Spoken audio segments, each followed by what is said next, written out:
Hi, I'm Leon Panber with SurvivalCommonSense.com. Thanks for stopping in.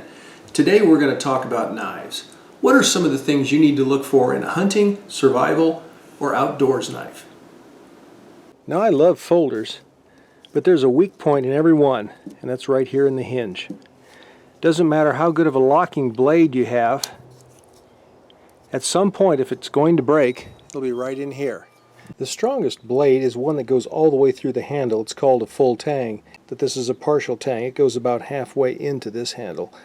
This one goes probably to about there. The tang is going to be about a 3/4 tang. These both will work fine.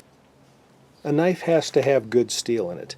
Take a look and see if you can read on the blade what kind of steel it is, and then look it up and see what it is. On some custom knives you may need to contact the knife maker and say, what kind of steel do you use? Generally speaking, a high carbon steel is going to be easier to sharpen, but it may also rust easier. Just decide what you want. Something to consider when you're considering blade design on a knife is the spine. This area right here. I like one with a 90-degree angle on both sides, kind of like an ice skate, sharpened. Here's what you use this for. Now there are several designs of knives that have this 90-degree angle. They don't have to be big for it to work.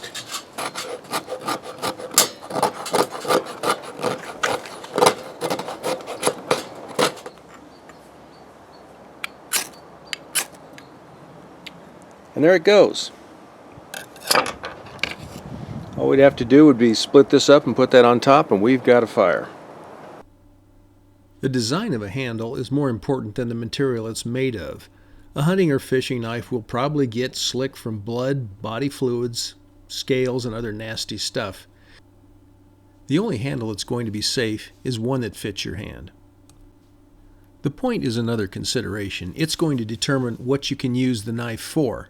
Generally speaking, we'll break it down into about 3 just for the sake of discussion. A spear point is great for most bushcraft work. A drop point is a favorite with hunters, and it's a good, solid, dependable tip. One of my favorites is the clip point, just because I like it. It has a nice sharp point, and it also has plenty of belly on the blade for skinning. Blade length is important. You don't want one too long, but you also want one big enough to do the job. I think of 4 inches about right, a 4 to 5 inch blade. They will work just fine for anything you need. This knife has been used a lot, and it works very well. These are some of the things I look for in a knife.